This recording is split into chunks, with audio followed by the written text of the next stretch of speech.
Fine, so beginning with guarantee now. जिन्होंने indemnity नहीं समझा वो आप एक बार वो वाली वीडियो देख लो, बेटर समझ में आएगा। थोड़ा सा लिंक्ड है इंडेमनिटी गारंटी, फिर एक ही चैप्टर में है दोनों। So indemnity has already been covered, rights of indemnity holder when sued have already been covered. We are going to start with guarantee in this particular section. सो अब क्या होता है, गारंटी में तीन लोग होते हैं, इंडेमनिटी में दो ही लोग होते हैं। ठीक है, एक प्रॉमिसर, प्रॉमिसी, या फिर अगर एक्ट किसी थर्ड पार्टी द्वारा हुआ है तो थर्ड पार्टी, प्रॉमिसर है, प्रॉमिसी, इससे ऊपर नहीं है। बट गारंटी में तीन बंदे होते ही होते हैं, एक श्योरिटी, प्रिंसिपल डेटर, एक क्रेडिटर। लेट्स से ए ने लोन लिया है बी से। ओके, ए ने लोन लिया है बी से, B is going to be the creditor जिसने लोन दिया है, A is going to be the principal debtor. अगर ए डिफॉल्ट करता है लोन की पेमेंट में टू बी, तो सी कहता है कि I am there to make the payment if A defaults on making the payment to B. C is the surety. So we have three people in a contract of guarantee, which is surety, a principal debtor and creditor. And guarantee का थोड़ा concept बड़ा है अगर आप देखोगे, क्यों? क्योंकि बहुत नुआंसेस हैं इसमें, इसको अच्छे से समझेंगे। A contract of guarantee is a contract to perform the promise, which could be of making the payment or discharging the liability of a third party. Discharging the liability, let's say वो बंदा पे ही नहीं कर पाया amount, so in that case surety आएगा और amount पे करेगा। ठीक है, of a third person in case of his default. Person who gives guarantee is surety. Person in respect of whose default guarantee is given is principal debtor, and the person to whom guarantee is given is creditor. Guarantee may be either oral or written. ये English, ये Indian law में है orally written, वैसे English law में सिर्फ written ही है, orally कुछ नहीं हो सकता। ठीक है, कंसिडरेशन फॉर गारंटी। ओके, अब एक कॉन्ट्रैक्ट में हमेशा कंसिडरेशन होता है। You do something, let's say I am buying a tea, a cup of tea from the canteen. I'm paying rupees 10 and in return I'm getting the tea cup. So in that case, this is a consideration, right? I'm paying the amount and I'm getting something in return, right? तो consideration हर contract में होती है। अब contract guarantee में क्या consideration है? Anything done or promise made for the benefit of the principal debtor may be a sufficient consideration to surety for giving the guarantee. Okay, meaning anything which is done, right? कुछ भी करा गया या कोई भी promise है जो benefit के लिए है प्रिंसिपल डेटर के लिए, वो एक सफिशिएंट कंसिडरेशन है to surety. Meaning that if the debtor defaults, if the debtor defaults, the surety is going to come up to make the payment. So in that case, जो और बाद में surety, ये हम पढ़ेंगे सबरोगेशन का, कि वो शूज में आ जाता है क्रेडिटर के और बाद में वो पैसे ले सकता है प्रिंसिपल डेटर से। सो इन दैट केस अगर प्रिंसिपल डेटर डिफॉल्ट कर जाता है तो surety is there to make the payment. This is for the benefit of debtor only and it is a sufficient consideration for guarantee. समझ में आया? 127 says this. एक example पढ़ लेते हैं। B agrees A to sell deliver to him goods on credit. ठीक है, A goods deliver करेगा बी को उधार पर। Okay, A agrees to do so provided C will guarantee the payment of price of goods. अगर B fail हो जाता है गुड्स की पेमेंट करने में तो सी एज अ गारंटर बना हुआ है, surety. C promises to guarantee the payment in consideration of A's promise to deliver the goods. ठीक है, सी तभी करेगा गारंटी, तभी करता है पेमेंट की जब इसको वो मिल जाता है, काइंड ऑफ वैलिडिटी मिल जाती है ए से कि जब वो गुड्स डिलीवर करेगा बी को। This is for the benefit of B which is the principal debtor, and this is sufficient consideration for C, which is the guarantor. So this agreement or any agreement needs to be for the benefit of the principal debtor. Okay, fine. A sells and delivers goods to B. एक और पढ़ लेते example. ठीक है, A goods दे रहा है B को, C afterwards without any consideration agrees to pay for them in default of B. The agreement is void. Without any consideration is there was no benefit which was attached to B. So in that case, agreement void है। ये agreement is not a valid agreement for guarantee because you need to have something for the benefit of the principal debtor.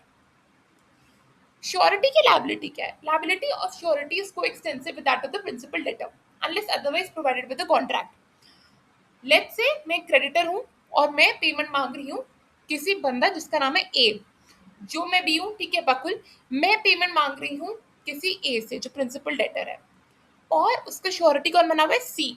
अगर A default होता है तो surety would be liable to make the payment. ना मेरे को payment चाहिए। अब payment का टाइम आया, मैंने कुछ डिलीवर कर दिए, सही है भाई, बेनिफिट हो गया प्रिंसिपल डेटर का, और अब श्योरिटी लायबल होगा। अब यहाँ पर आप सीन देखोगे कि मैं पैसे किसी से भी मांग सकती हूँ, मैं पैसे ए से भी मांग सकती हूँ या सी से भी मांग सकती हूँ। क्यों? क्योंकि liability of surety is coextensive with that of the principal debtor. दोनों की लायबिलिटीज एक साथ चलती हैं। अगर principal debtor is suppose to make the payment, then it is coextensive, meaning side by side, this particular liability is also going to go to the surety as well. I can ask the surety instead of the principal debtor कि मेरे को payment कर दो goods की, ठीक है, और बाद में श्योरिटी अपने आप को इंडेमनिफाई करवा सकता है प्रिंसिपल डेटर से, या फिर मैं प्रिंसिपल डेटर से मांग सकती हूँ, उससे पेमेंट कर दी तो बढ़िया है, नहीं करी तो श्योरिटी कर देगा पेमेंट, और बाद में प्रिंसिपल डेटर इंडेमनिफाई कर देगा श्योरिटी को। So you can ask any one of them, ठीक है, it's not compulsory always have to ask the principal debtor first, I can ask the surety also. Okay. A guarantees to be the payment of bill of exchange by C. Okay. A is the surety. Okay. Whatever, and it is giving guarantee to C, and sorry, it's giving guarantee to B. B is the creditor.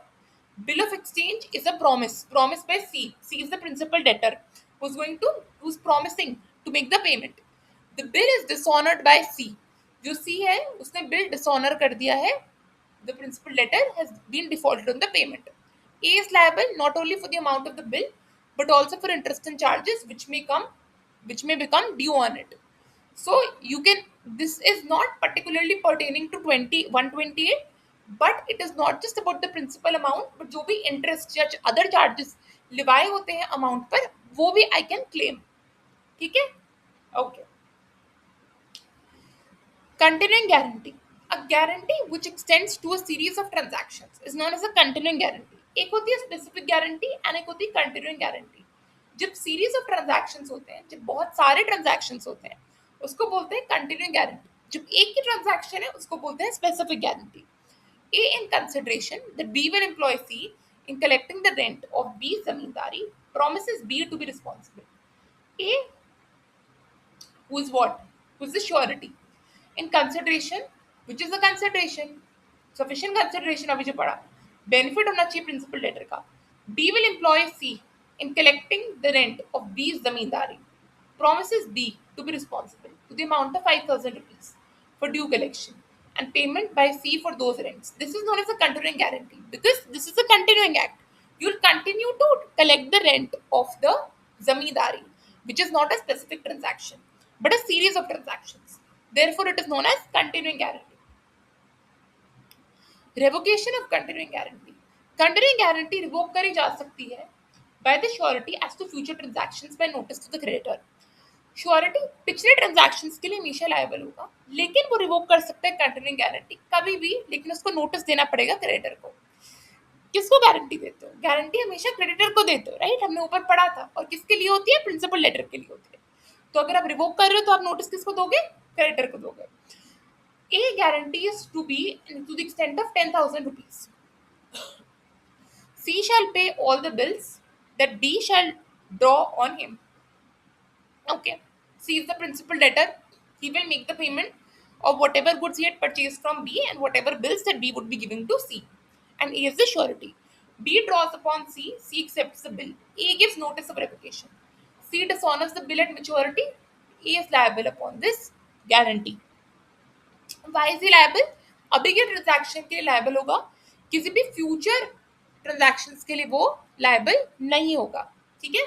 और जो सी है, सी ने accept भी कर लिया था, principal debtor ने वो बिल एक्सेप्ट भी कर लिया था पेमेंट के लिए, तो in that case it is going to be liable only for this transaction but not for the future transactions.